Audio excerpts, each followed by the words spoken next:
Obviously, there are some things you have to have at any festival.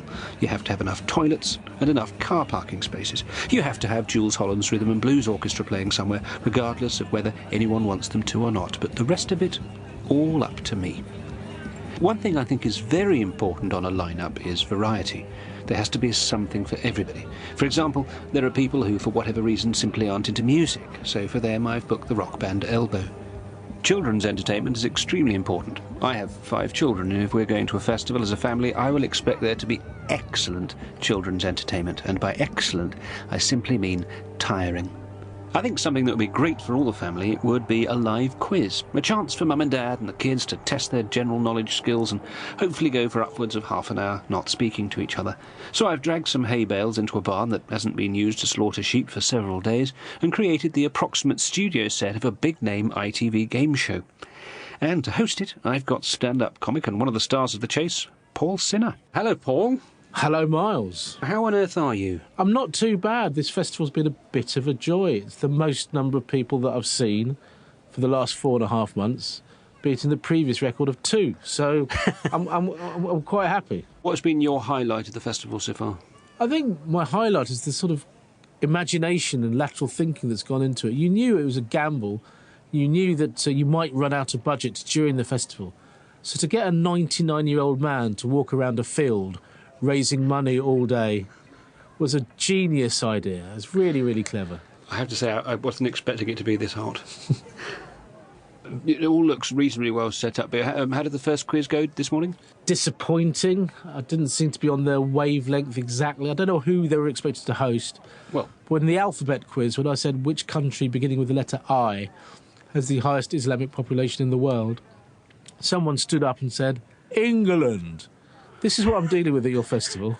I can only apologise for some of the people that have turned up, Paul.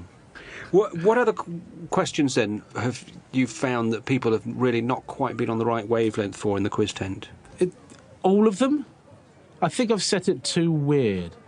They looked at me with murderous intent when I said, what connects the painting The Birth of Venus to the painting The Death of Marat? And when I told them the answer was that Venus Williams and Marat Safin both won the singles titles of the 2000 US Open, they looked at me and went, this is not the quiz we were looking for. Where's the James Bond questions? What's coming up in the afternoon? Do you want to fire some questions at me and I'll tell you if you're pitching them right? Yeah, there's the Miles quiz. That sounds really good, actually. Very interesting. Yes, who would walk 500 miles and who would walk 500 more? Oh, that would be Craig and Charlie Reid. It's the Naked Rambler. I didn't realise there was more than one. I didn't realise there was more than one answer to the question.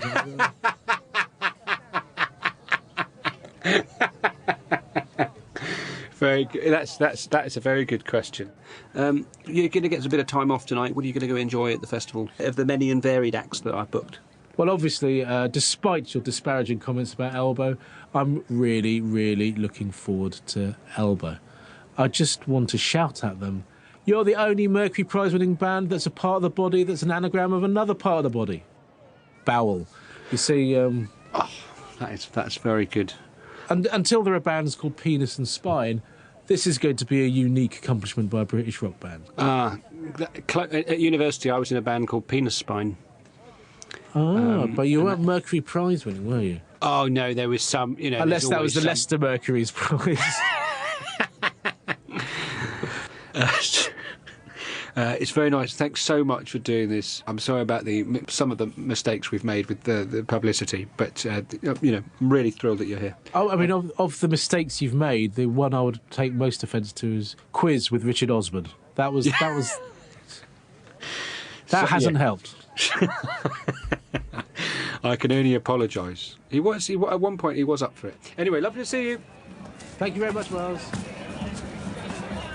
We all look for different things from festivals. Going back to when I was a teenager, my top priority has been to check that the event is properly policed. Someone's got to be on hand to stop the pickpocketing, muggings, serious physical assaults and acts of petty arson that have long been a fixture of any social event that I organise. Every festival has its own local force. Glastonbury has the Avon and Somerset Police, Latitude has the Suffolk Constabulary, the Isle of Wight Festival has, I think law and order are maintained by an armed militia operating out of Shanklin Chine.